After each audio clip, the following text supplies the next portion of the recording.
Así que, el hombre lobo, el monstruo de Frankenstein y un tritón entran en un castillo vestidos de mayordomos. Solo que el tritón es una trampa, y su jefe siempre está tomándose baños en una tina. Ah, si fuera el otro género, este sería fanservice del bueno. Este es el origen de las especies, y hoy veremos Kamen Rider Kiba, una historia sobre la familia, la sociedad, el destino y los diseños más góticos que jamás verás en un show para niños.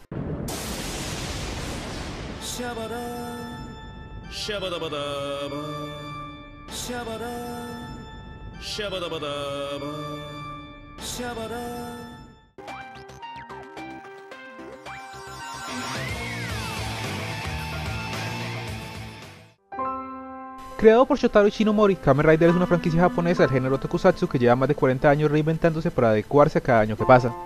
Ya hablamos de Kamen Rider en el pasado, así que en esta ocasión enfoquémonos en sus dos grandes eras, los shows de la era Showa y la era Heisei, nombradas en honor al emperador de Japón. Porque dato curioso, Japón aún tiene emperador.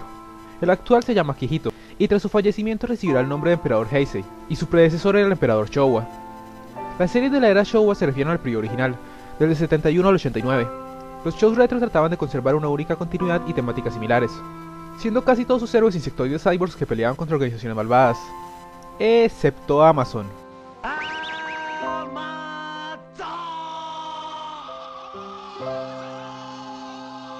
Pero Amazon es raro.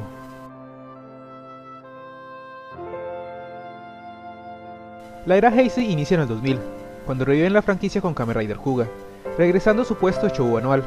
El cambio trajo consigo más variedad en los temas y diseños, pero también volvía más laxa la continuidad. Los héroes se reunían en las películas obligatorias del verano para sacarle más dinero a los padres, pero en general cada show era una historia independiente. El noveno de estos fue Kamen Rider Kiba, un show inspirado en los monstruos de Universal, y que aún al día de hoy permanece como una de las entradas más únicas, por varias razones. Kamen Rider Kiba cuenta la historia de la familia Kurenai y sus encuentros con los Fangaya. Fangaya. Son vampiros, ¿sí? Ok.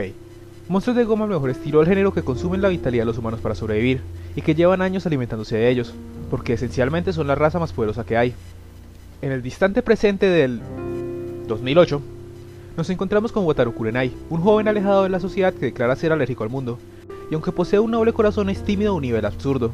Wataru perdió a sus padres, aunque tiene muy alta estima a su padre y de ellos conserva un violín y su especie de guardián, un murciélago de nombre Kibat, con el que puede transformarse en Kamen Rider Kiba, un guerrero que a diferencia de la personalidad habitual de Wataru, es brutal e inclemente con los Fangire. El problema es que Wataru no es el único detrás de ellos. La organización Aozora también persigue a los monstruos, e incluso tienen su propio Kamen Rider, Ixa, pero desconfían de Kiba por algo que sucedió en el año 1986. Y verán, aquí es donde entra el truco principal del show. Todos los episodios antes del año 2008, con la historia de Wataru, a 1986, donde su padre Otoya Kurenai se vuelve el protagonista. Y el que Wataru creía que era un héroe de la justicia, resulta ser un mujeriego y bohemio músico que por poco o nada se preocupa, y termina involucrado en la cacería de los monstruos de la organización Aozora, más por terquedad y suerte que por genuino interés. Este es el primer asunto del que hablar. Dividir el show en dos periodos tiene sus pros. Ninguna aventura nunca se siente lenta, ayuda a la sensación de misterio, algo apropiado para el tipo de historia, y permite que el tema de la familia se transmita aun cuando en el presente Otoya no esté con Wataru. Pero al mismo tiempo es el primer punto donde se acumulan problemas.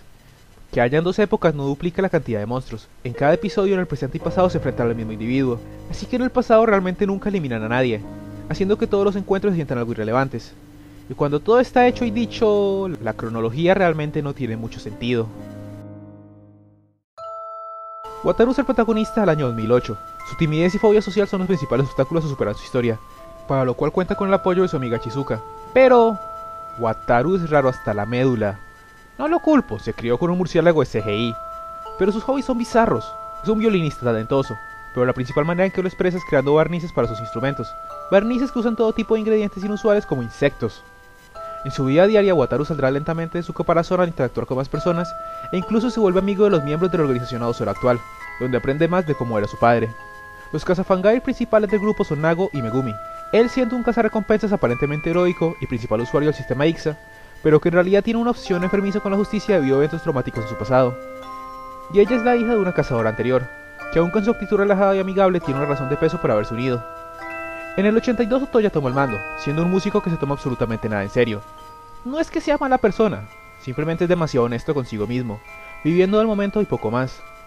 Aún con esto termina convirtiéndose en el Ixa de su época, y demostrando que hay más en su corazón que simple inmadurez. Su compañera de interés romántico es Yuri, la futura madre de Megumi, una mujer independiente y dar más tomar que no soporta la actitud de Otoya, y mucho menos que él haya sido escogido como Ixa. Si se preguntan qué pasa con los villanos, pues realmente no se forma ningún tipo de jerarquía hasta alrededor del episodio 30, que es más de la mitad del show. Y antes de eso no hay ningún villano recurrente además de este tipo y sus guantes de títere. El asunto con el elenco de Kiba es que es en extremo inestable. Personajes como Nago y Yuri tienen giros incomprensibles en sus personalidades. Yuri se vuelve pasiva en extremo, y Nago, después de ser un tipo serio, se convierte en uno de comedia. Shizuka, la amiga de Wataru, básicamente desaparece después de un punto. Y aunque todo el asunto con el contraste entre Kiba y Wataru es interesante, realmente nunca lo explican, cualquier idea es conjetura.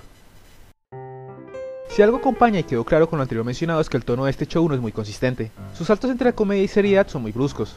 No es terrible en los inicios del show, cuando todavía no hay una dirección muy clara y solo están introduciendo el elenco.